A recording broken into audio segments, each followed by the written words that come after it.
Om Swastiastu.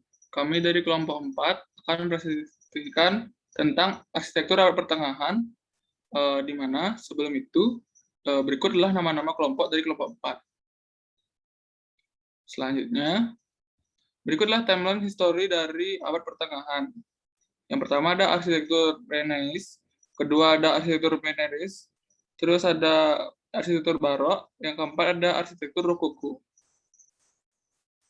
Selanjutnya akan dijelaskan oleh teman saya. Om Swastiastu. Saya Kade Gatanangga Permana, NIM 202062121141. Saya di sini akan menjelaskan sejarah arsitektur Renaissance.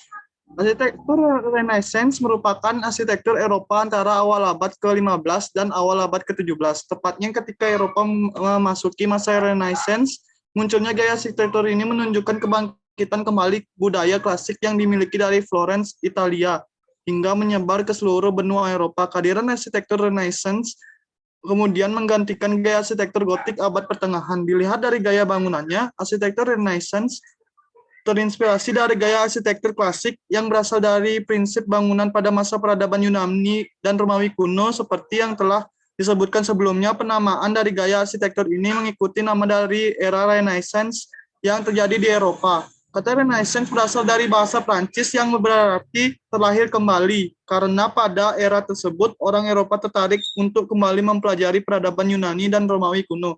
Pada era tersebut, arsitektur Renaissance memiliki peran lebih dari sekedar arsitektur bangunan, sebab arsitektur ini menjadi cahaya di tengah carut-marutnya abad pertengahan. Next. Karakteristik arsitektur Renaissance. Yang pertama, dena bangunan. Dena bangunan Renaissance memiliki tampilan persegi dan simetris di mana proporsinya didasarkan pada sebuah kisi. Yang kedua, fasad. Fasad dari bangunan dengan arsitektur Renaissance dibuat secara simetris di sekitar sumbu vertikal bangunannya. 3. Kolom dan pilaster. Arsitektur ini erat dengan penggunaan kolom sebagai pondasi bangunan dan pilaster sebagai elemen dekoratifnya. Desain kolom dan pilaster yang digunakan merujuk kepada gaya yang digunakan pada arsitektur Yunani dan Romawi kuno. 4. Lengkungan. Bangunan Renaissance menggunakan arch atau lengkungan yang digunakan sebagai jalan penghubung antara ruangan.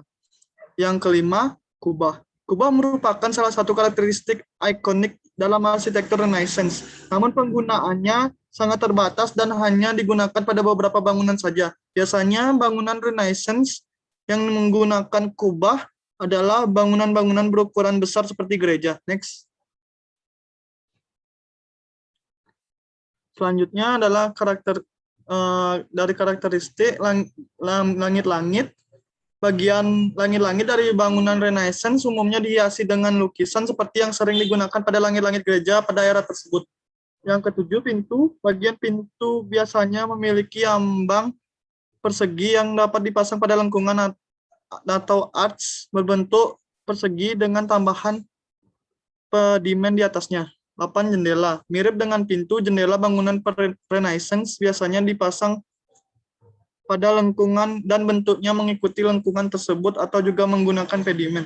9. Tembok. Karakteristik dinding luar umumnya menggunakan batu bata dengan batu bata menggunakan batu aslar. Yang ke-10, detail. Salah satu karakteristik domain dalam arsitektur Renaissance adalah detailnya yang sangat kaya. Next. Yang saya akan di sini akan menjelaskan contoh bangunan arsitektur Renaissance. Yang pertama, Basilika Santo Petrus. Bangunan ini memiliki 5 lajur, 1 panti umat yang lebar beserta 2 sayap bangunan di tiap sisinya. Tiap lajur dipisahkan oleh 21 pilar marmer yang berasal dari bangunan-bangunan pagan sebelumnya panjang 350 kaki atau 110 meter lebih, dibangun menyerupai bentuk salib Latin. Atap miring kembarnya dilapisi timah pada bagian dalamnya dan tingginya 100 kaki atau 30 meter lebih di tengah bangunan. Sebuah atrium yang dikenal sebagai Taman Firdaus terdapat di pintu masuk dan memiliki 5 pintu masuk ke dalam gedung, tapi sebenarnya baru ditambahkan pada abad ke-5. Next. Yang kedua, Katedral Florence. Basilika di Santa Maria del Fiore merupakan sebuah katedral yang terletak di Firenze. Italia. Katedral ini pertama kali dibangun pada 1436. Katedral Florence ini memiliki ketinggian lebih dari 140 kaki dengan konstruksi tanpa kerangka yang mendukung. Arsiteknya Filippo Brunelleschi menemukan cara yang sama sekali baru tentang berbagai bahan sekitar kubah sehingga tidak akan retak. Next.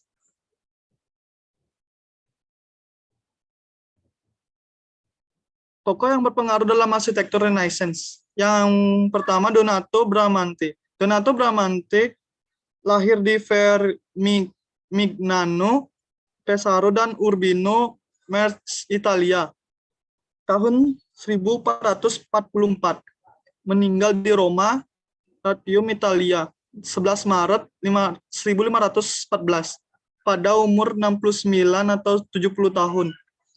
Adalah seorang arsitek Italia yang memperkenalkan gaya Renaissance mulai kepada Milan dan gaya Renaissance puncak kepada Roma, di mana rancangan paling terkenalnya berada Basilika Santo Petrus. Yang kedua, Filippo Brunelleschi. Filippo Brunelleschi lahir pada tahun 1377 dan wafat pada 15 April 1446. Dianggap sebagai bapak pendiri arsitektur Renaissance, adalah seorang arsitek dan desainer Italia yang diakui sebagai insinyur modern pertama, perencana, dan satu-satunya konstruksi supervisor. Selanjutnya akan dilanjutkan oleh teman saya.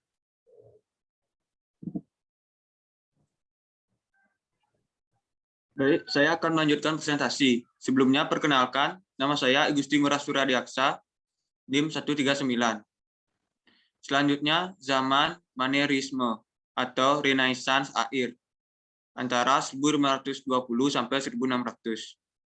Manierisme adalah istilah yang diterapkan pada aspek-aspek tertentu dari gaya artistik, terutama Italia, pada periode antara Renaissance tinggi pada awal abad ke-16 dan pemulaan seni barok pada awal abad ke-17. Sejak dekade ketiga abad ke-16, ketegangan politik dan agama meletus dengan hebat di Italia, khususnya di Roma, yang dihancurkan pada tahun 1527 oleh pasukan Kekaisaran Charles V. Manierisme atau Manierisme dari tahun 1520 sampai 1600. Selama periode Manieris, arsitek bereksperimen dengan menggunakan bentuk-bentuk arsitektural untuk memberikan penekanan hubungan antara ruang dan masif. Arsitek yang dikenal sesuai dengan gaya Manierisme adalah Michelangelo.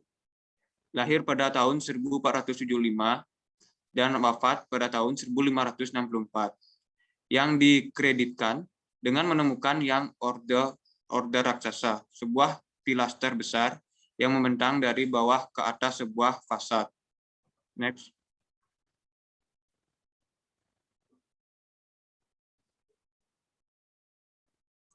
Selanjutnya ada ciri-ciri dari arsitektur Manierisme. Ciri-ciri Manierisme meliputi idealisasi yang berlebihan, bentuk manusia yang terdistorsi atau dipentaskan, gerakan canggung, pose berlebihan, komposisi yang padat dan tidak terorganisir, gugup, garis tidak menentu, pelat warna asam, dan ruang ambigu. Lebih tepatnya, ciri-ciri Manierisme seperti di bawah ini, yaitu pertama, gaya dalam desain diterapkan dalam bangunan maupun lukisan. Yang kedua, menunjukkan pengetahuan luas tentang gaya arsitektur Romawi. Yang ketiga, bersifat kompleks atau keluar dari gaya langkah, mengambil kebebasan dengan arsitektur klasik. Yang terakhir, arsitektur patung dan taman bertembok dipandang sebagai satu kesatuan yang kompleks, tetapi tidak perlu menjadi satu kesatuan yang utuh. Next. Selanjutnya, arsitek pada zaman Manierisme. Yang pertama ada Baldassare Peruzzi. Baldassare Peruzzi lahir pada 15 Januari 1481, Anciano, Republik Siena, Italia, dan meninggal pada 6 Januari 1536 di Roma. Arsitek dan pelukis Siena, salah satu seniman paling awal yang mencoba lukisan arsitektur ilusionis atau quadratura. Perluasan arsitektur nyata ke dalam ruang imajiner. Peruzzi sezaman dengan Rafael dan Donat Bramante. Yang kedua ada Giulio Romano. Giulio Romano, nama asli Giulio Pippi. Lengkapnya Giulio di Pietro di Filippo de Giannuzzi. Lahir pada tahun 1492 sampai 1999. Roma, Italia. Meninggal pada 1 November 1546. Mantua. Kadipaten Mantua. Pelukis dan arsitek Renaissance akhir. Pewaris utama Rafael dan salah satu penggagas gaya manierisme. Next.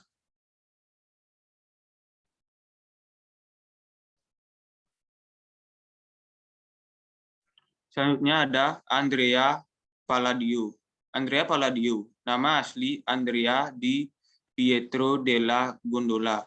Lahir pada 30 November 1508, Padua, Republik Venesia, Italia, dan meninggal pada Agustus 1580, Vicenza. Arsitek Italia dianggap sebagai yang terbesar arsitek Italia Utara abad ke-16.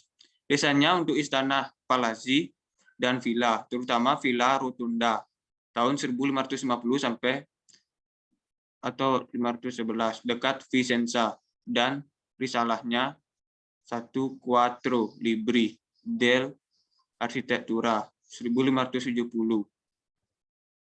atau 4 buku arsitektur, menjadikannya salah satu tokoh paling berpengaruh di barat arsitektur. Selanjutnya ada Antonio da Sangallo. Pada 12 April 1484 sampai dengan 3 Agustus 1546. Dinamakan Antonio di Antonio Cordiani saat lahir. Antonio yang muda adalah keponakan dari arsitek Giuliano da Sangallo tahun 1516 dan Antonio da Sangallo the Elder tahun 1534. Yang karyanya di Roma mendorong Antonio yang lebih muda untuk pindah ke kota. Setelah kedatangannya di Roma, Antonio the Younger memulai magang di studio Donato Bramante, dan segera ia diakui karena keahliannya sebagai juru gambar. Selanjutnya mungkin akan dilanjutkan oleh teman saya. Baik, saya di sini akan melanjutkan presentasi dari saya. Berikutlah contoh-contoh dari arsitektur dari zaman manierisme. Yang pertama, Villa Farnesina Roma oleh Peruzzi tahun 1506 sampai 1510. Villa ini dibangun untuk Agostino Chigi, seorang bankir kaya Siena dan bendahara Paulus Julius II, antara 1506 dan 1510. Seniman Siena dan murid Bramante, Baldassare Peruzzi, mungkin dibantu oleh Giuliano da Sangallo, merancang dan mendirikan villa. Kebaruan desain villa pinggiran kota ini dapat dilihat dari perbedaannya dengan palazzo perkotaan yang khas atau istana. Next. Dan yang kedua ada Palazzo Massimo alle Colonne, Roma, oleh Peruzzi. Palazzo Massimo alle Colonne, sebuah istana Renaissance yang menghadap ke Corso Vittorio Emanuele II, Roma. Dibuka untuk umum setiap tahun pada tanggal 16 Maret. Hanya untuk 1 hari dari pukul 7 sampai 1 siang. Dibangun untuk keluarga Massimo Romawi kuno pada tahun 1532 sampai 1536 dan dirancang oleh arsitek dan pelukis terkenal yakni Baldassare Peruzzi. Next. Kemudian Palazzo de Manuta oleh Romano, yakni tahun 1524 sampai 1534. Palazzo del Te dibangun tahun 1524 sampai 1534 oleh Federico II Gonzaga, Marquess of Mantua, sebagai istana rekreasi. Lokasi yang terpilih adalah kandang keluarga di Isola del Te, di tepi rawa-rawa di luar tembok kota Mantua. Nama ini berasal dari Tejeto, hutan yang pernah tumbuh di tempat yang dulunya merupakan pulau kecil di rawa-rawa di sekitar inti kota. Next. Kemudian ada Palladio La Rotonda oleh Andrea Palladio. Pembangunan dimulai pada tahun 1567 di puncak sebuah bukit di Italia Utara, tidak jauh dari Venesia, berdiri sebuah villa megah. Ini adalah bangunan yang secara sadar mengingatkan model klasik Romawi kuno, tetapi desain inovatifnya memiliki dampak yang bertahan lama bagi generasi arsitek masa depan di Italia dan luar negeri. Next, yang terakhir. Ada sumur St. Patrick. Sumur St. Patrick digali atas perintah Paus Clemens VII yang berlindung di Orvieto selama Karung Roma pada tahun 1527. Proyek ini dipercayakan kepada Florentine Antonio da Sangalo Muda. Ketika dia tidak hadir, pekerjaan itu diawasi oleh Giovanni Battista da Cortona. Sementara Simone Mosca melakukan dekorasi. Pada tahun 1532, pada kedalaman 200 kaki, mereka bahkan menemukan kuburan praestrukan. Baik, sekian presentasi dari saya, akan dilanjutkan oleh teman saya. Saya akan melanjutkan presentasi dari teman saya. Di sini saya akan memperkenalkan diri. Saya Igus Timur Rahmadi Mulyandika, NIM 20060621164. Di sini saya akan menjelaskan tentang arsitektur baroque atau arsitektur barok. Arsitektur barok adalah bangunan yang didesain dan di sini yang sangat mewah yang berasal dari Italia selama tahun 1623 hingga tahun 1667 dan menyebar ke seluruh Eropa dan akhirnya ke AS. Arsitekturnya ditandai dengan bentuknya yang sangat detail, menggunakan marmer, dekorasi skala besar, dan warnanya yang begitu cerah. Gaya barok dimaksudkan untuk mewakili kemuliaan gereja Katolik Roma. Lukisan dan pahatan dalam gaya barok menjadi aspek integral bangunan di Italia dan di seluruh Eropa Barat. Akibatnya, arsitek memandang struktur seperti gereja sebagai pahatan besar dibandingkan dengan kota dengan dinding persegi dan bentuk bangunan tradisional. Arsitektur barok sekilas menyerupai teknik bangunan dari zaman Renaissance. Namun, arsitek barok jelas lebih teatrikal. Mereka sengaja mengubah elemen klasik agar bangunan lebih mencolok dan menggugah. Selanjutnya ada ciri-ciri atau karakteristik masa barok. Yang pertama, berkembang pada era manierisme atau mengatasi Renaissance. Yang kedua, dinamis dan sistematis. Yang ketiga, elemen klasik sebagai skulptur. Yang keempat ada terdistorsi dan manipulatif. Yang kelima ada undulating wall atau undulating space. Yang keenam ada pluralistik. Yang ketujuh ada mengandung unsur tekanan yang kuat, kekuatan emosi, dan sesuatu yang elegan. Yang kedelapan menggunakan teknik chiaroscuro. Yang kesembilan bangunan kolosal.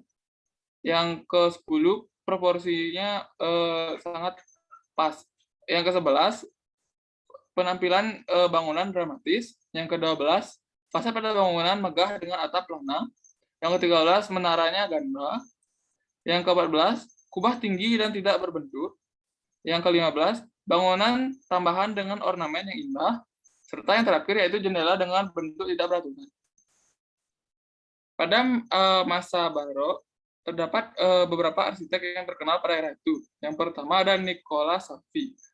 Salvi menjadi arsitek hanya setelah belajar matematika dan filsafat pada era tersebut. Mentornya dalam arsitektur adalah Antonio Canevari, yang juga menjabat sebagai konsultan arsitek Raja Portugal.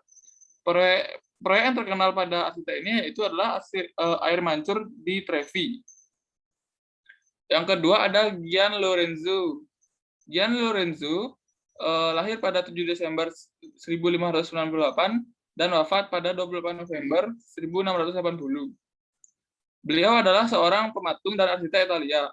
Dia adalah tokoh terkenal dalam arsitektur barokue, di mana ia merancang set panggung dan mesin teater, dan salah satunya juga pada katedral yang besar. Selanjutnya ada Francesco Borromini. Lahir pada 25 September 1599 dan wafat pada 2 Agustus 1667 di Roma, Italia.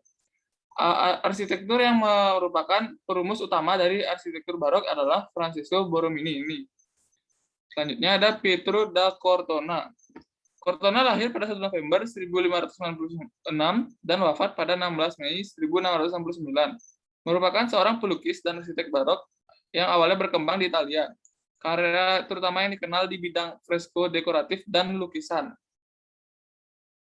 Selanjutnya ada contoh-contoh dari masa barok.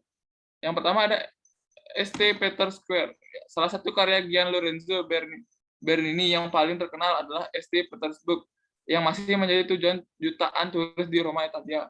Lapangan Santo Petrus di Vatikan. Selain itu, sebanyak 284 kolom didesain dengan gaya barok yang dramatis. Kolom Dorik besar, serta 4 yang ada di dalam, merupakan pintu masuk trapesium katedral yang memiliki area oval yang besar.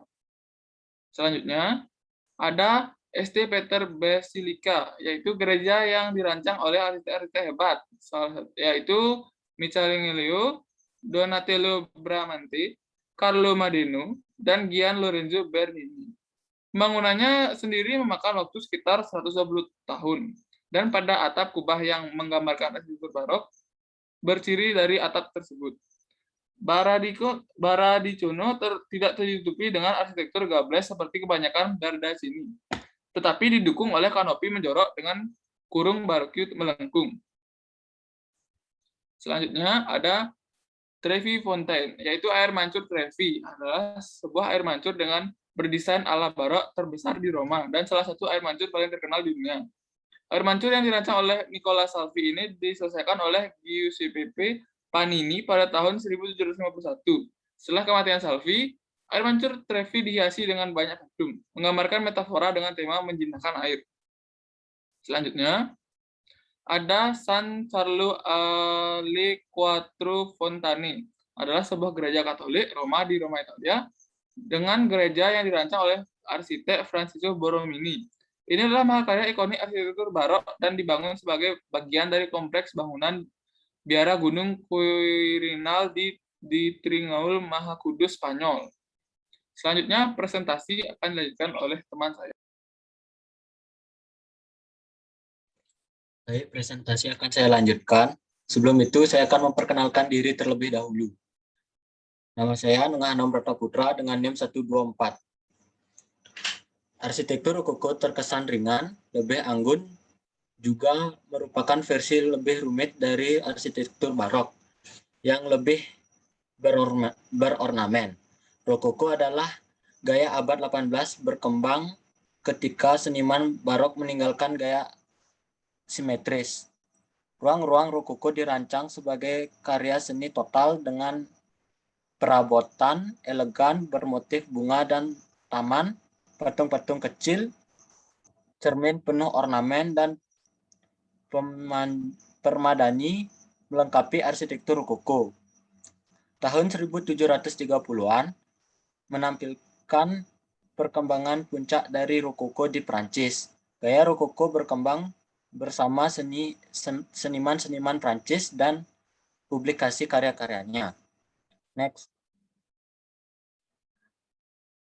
Karakteristik arsitektur rokoko.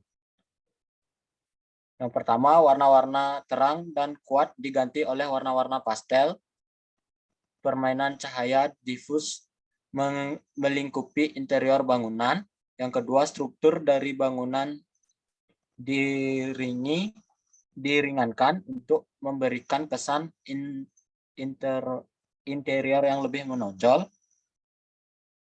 Yang ketiga, memainkan imajinasi pengguna bangunan melalui detail-detail yang halus namun rumit. Yang keempat, memasukkan unsur-unsur detail dari dunia timur, khususnya Cina dan Barat. Yang kelima, ciri lengkung, kurva, dan asimetris. Yang keenam, patung dekoratif serta lukisan yang menyatu dengan struktur. Pengaruh arsitektur rokoko terhadap perkembangan arsitektur di zaman sekarang. Banyak gaya-gaya lain yang kemudian mengadopsi unsur-unsur visual yang khas dari rokoko. Rokoko pun banyak memberikan kontribusi pada bidang-bidang lain, misalnya saja arsitektur dan dunia furnitur. Pada dua bidang ini, rokoko menjadi titik balik yang merubah tata aturan arsitektur serta desain furnitur. hingga menjadi apa yang dapat kita nikmati saat ini. Untuk dunia desain, interior, dan dekorasi rumah, Rokoko hadir ke dalam bentuk yang berbeda. Banyak orang yang menyebut sebagai Chin. Kedua gaya arsitektur ini memang tidak begitu serupa, namun di antara yang lain, Chin lah yang paling banyak mewarisi elemen-elemen serta gagasan visual dari Rokoko. Next. Berikut adalah arsitek pada era Rokoko. Yang pertama ada Bartolome Rastelli, adalah arsitektur Rusia yang berasal dari Italia. Ia lahir pada tahun 1700 di Paris, Prancis, dan wafat pada tanggal 29 April tahun 1771 di Sankt Petersburg, Rusia. Beliau adalah arsitektur yang merancang istana Catherine di Storkai Sole. Berikutnya Vitus de Oliveira adalah seorang arsitek Portugis. Ia lahir pada tahun 1706 di Barcelona, Portugal, dan wafat pada tahun 1786 di Lisboa, Portugal. Ia bertanggung jawab untuk mengarahkan pekerja istana Quilus di tahun 1742 hingga 1758. Berikutnya Michel Lively adalah seorang arsitektur Prancis yang pada dasarnya aktif di Jerman. Beliau lahir pada tahun 1649 dan wafat pada tanggal 23 Januari 1762 di Bonn, Jerman.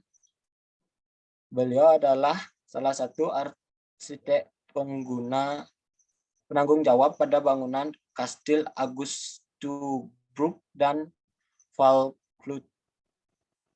Berikutnya Weslau von Knobelsdorff adalah seorang pelukis dan arsitektur di Rusia.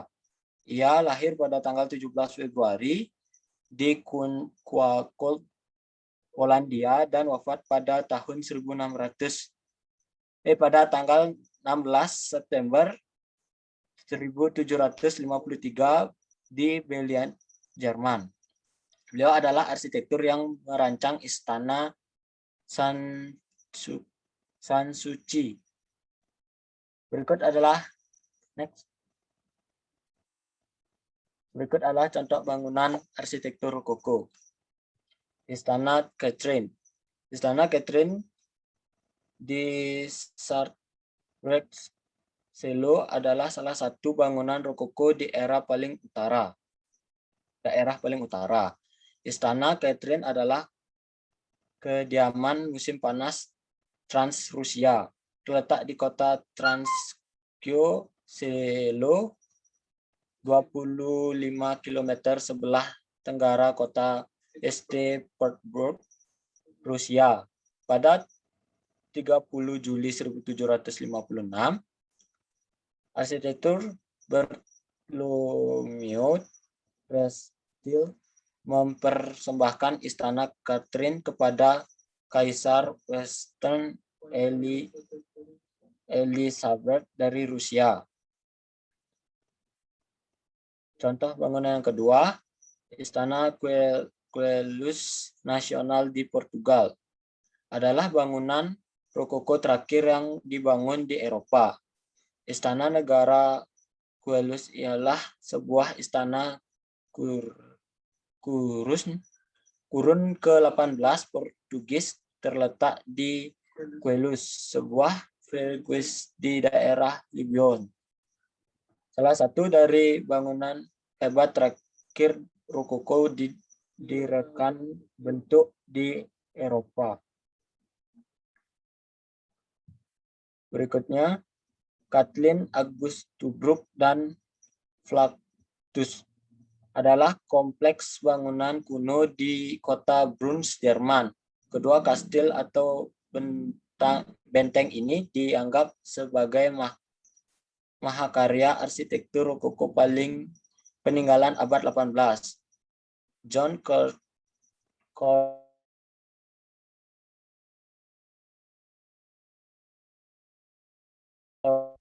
Calhoun adalah harus meninggalkan sesuatu yang lebih modern. Maka setelah 3 tahun ia menyewa jasa Francis Cuvelius. Berikutnya, Sanssouci adalah kediaman musim panas Raja Frederick II. Sebuah istana kecil yang terdiri dari 12 kamar yang didekorasi dengan desain rokoko yang intim pada abad ke-18.